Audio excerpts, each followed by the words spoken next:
রাধে রাধে। আমি এখন একটি ছোট্ট গল্প বলছি। ভক্ত নারদের পরীক্ষা। দেবর্ষি নারদ ছিলেন ব্রহ্মার মানসপুত্র। তিনি একজন অতি বড় তপস্বী ছিলেন। তিনি স্ত্রী ও তপ অভাবে প্রভাবিত হয়ে যত্রতত্র বিচরণ করতে পারতেন। চন্দ্রলোক, সূর্যলোক, শিবলোক, ব্রহ্মলোক, বিষ্ণুলোক, কোথাও তার অগম্য স্থান ছিল না। তিনি ছিলেন নারায়ণের একান্ত ভক্ত। তিনি প্রায় বৈকুণ্ঠে এসে হরিগুণ গানের নারায়ণকে মুগ্ধ করতেন। এক সময় নারদের মনে একটু অহংকার জন্মালো। আমি নারায়ণের বড় ভক্ত। সংসারী লোকগুলো ভগবানকে একবারেই ভুলে থাকে। কেউ কেউ আবার দিনান্তে একবার নারায়ণকে ডাকে। নারদের এই অহংকারটুকু নষ্ট করবার জন্য নারায়ণ এক ছলনার আশ্রয় গ্রহণ করলেন। ভগবান একদিন নারদকে বললে, চলো নারদ, একটু বেরিয়ে আসি। নারদ বললেন, চলুন প্রভু। দুজনে বের হলেন। কিছু দূরে পথ চলার পর দুজনে একটি গাছের তলায় বিশ্রাম করতে বসলেন। এবারে নারায়ণ বললেন, নারদ, আমি বড় পিপাসার্ত, আমার জন্য একটু জল আনো। নারদ পিপাসার্ত নারায়ণের জন্য জলের খোঁজে বের হলেন। কিছু দূর গিয়ে নারদ এক রমণীয় সরোবরের ঘাটে এসে পৌঁছালেন।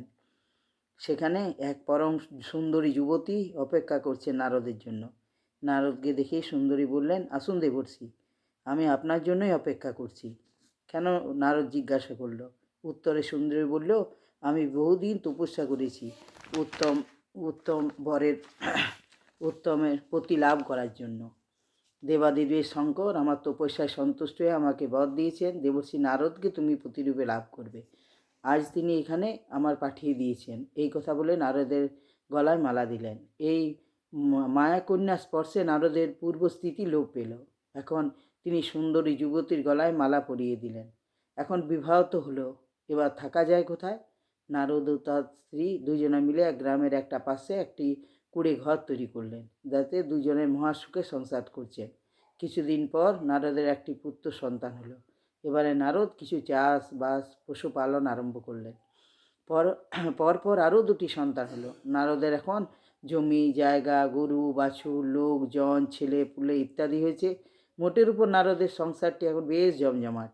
নারদ কিন্তু সেই মায়াকন্যা স্পর্শে ভগবানের কথা একবারে ভুলেই গিয়েছেন। একবার ভগবান নাম করেন নাই। এইভাবে বেশ কিছুদিন কাটল। কিছুদিন পরে সেই গ্রামে কলেরা মহামারী রূপে দেখা দিল। গ্রামের বহু লোক কলেরায় মারা গেল। নারদ তার স্ত্রীকে বললে, এখানে থাকলে ছেলে পুলে বাঁচানো মুশকিল হবে। তার চেয়ে চলো আমরা এই গ্রাম ছেড়ে অন্য পালিয়ে যাই। এই কথা চিন্তা করে নারদ ও তার স্ত্রী পুত্রদের এবং কিছু জিনিসপত্র নিয়ে বের হলেন। কিছু দূর যাওয়ার পর পথে একটি নদী পড়ল। নারদ স্ত্রী পুত্র জিনিসপত্র নিয়ে নৌকায় উঠলেন। নৌকাটি নদীর মাঝামাঝি গিয়ে এমন সময় ভীষণ ঝড় উঠল। ঝড়ের দাপটে নৌকা টলমল করতে লাগলো। আর বুঝি রক্ষা হলো না।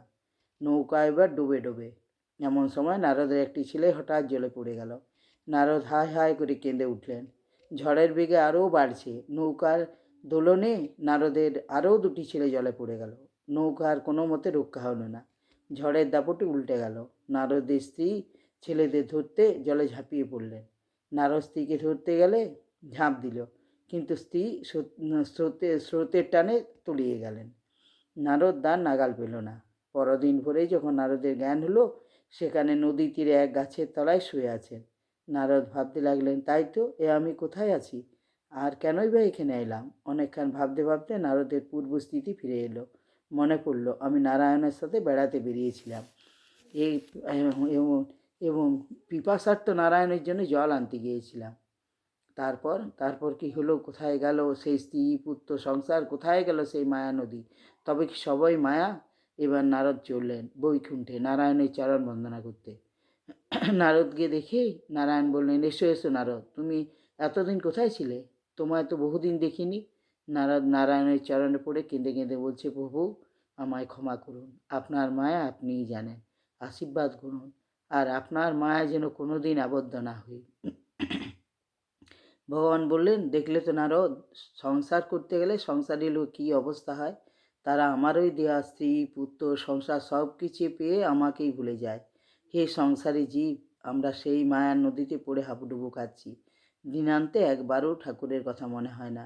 তাই ঠাকুর বললেন, ছুতোরের মেয়ের মতো হবি। ছুতোরের মেয়ে এক হাতে সিদ্ধ ধান খোলায় ভাজছে, এক হাতে ঢেঁকি গড়ে হাত বুলাচ্ছে, কোলের ছেলেকে দুধ দিচ্ছে, আবার খদ্দেরের সঙ্গে কথা বলছে, কিন্তু তার মন কোথায় আছে জানো?